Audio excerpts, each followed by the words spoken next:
Okay. You might ask about the meaning of Musa's words. Sayyidina Musa alayhi salam, which person has the most knowledge? And he replied, I know most. And then Allah Ta'ala reminded him that he should attribute his knowledge to Allah.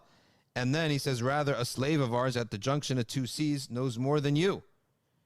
Okay, so how do we answer that? Did the Prophet Musa, all right, was he incorrect in saying that he was the most knowledgeable? No, because he was the most knowledgeable, but he didn't have the same knowledge that Khidr had. Okay, his name is not mentioned in the Quran as Khidr, but we know him in the hadith known as Khidr, that he himself, he had a different knowledge. So no, you don't, he has more knowledge than you in certain fields, in a certain dimension. And Khidr has something else. You could probably spend a whole live stream on Khidr, but there's not much, I don't want to say there's no benefit, but it doesn't necessarily apply to us because he's got his own law. And the parts about Khidr that are beautiful, they're related, they're under the category of mukashafat of ulama, who have said that Khidr lives until the battles of the end times, and he dies in one of the battles of the end of time at the hand of the Dajjal, and that he lives, half of his life is in this dunya, and the other half is almost as if in the barzakh or something, and that he does not eat. His food is dhikr.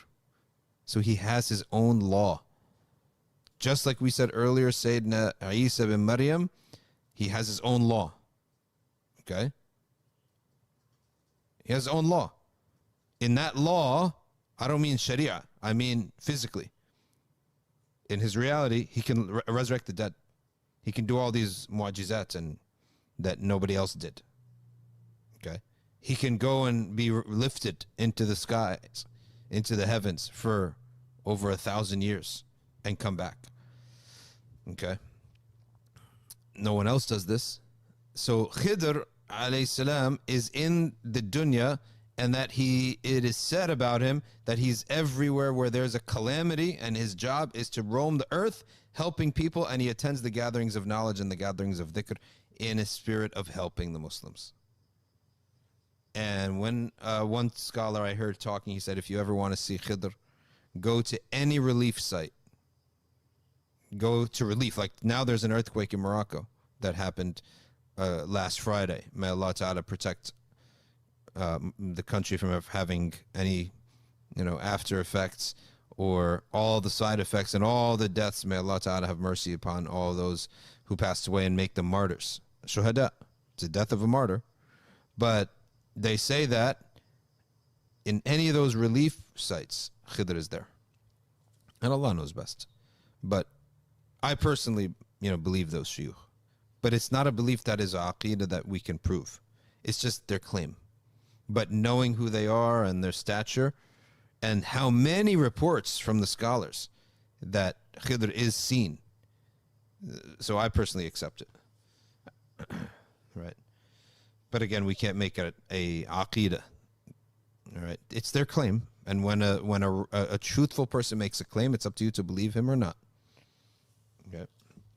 And there's so many scholars that said Khidr can be seen. Okay. What is the law of Khidr? The law that Khidr lives by is, physically speaking, he doesn't live with what we need. The human needs that we have, he doesn't have. Okay. Secondly, that he takes different forms. Yeah. And he takes the form of a very modest form, usually, that people would pay no attention to in whatever culture it is. It would look like just fit in. Thirdly, that he is shown future events. When he's shown them, it's a sign for him to try to stop it. So what he's shown is not the future, it's a possible future. Okay? It's a possible future. Or it's a future for one person, but he could protect another person from it. So, for example, he was shown that there's going to be a pirate or a king, an oppressive king, taking ships So that's a fact. It's not going to change. But he can protect the weak fishermen from that. How? By breaking their ship, making them stay home for a few days while that king passes by. That's an example of that. That's what I mean that he is living on his own law. Okay. And the reason I say that is, I'm not going to say it's irrelevant for us or unimportant, because he is mentioned in the Quran and therefore he's important. Very important. But what I'm saying is that there's no sharia from Khidr to us. And there's no certainty, absolute certainty about the nature of his life. Okay. Or the claims from the ulama that he lives on until the end, the battles of end times. But I'm sure we can collect a pretty decent sized booklet of the scholars who established that Khidr lives like this. And I'm pretty sure that Suyuti has an essay on it. Could you look that up? That would be really fascinating to read.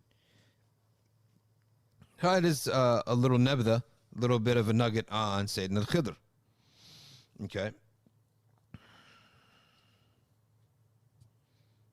Okay.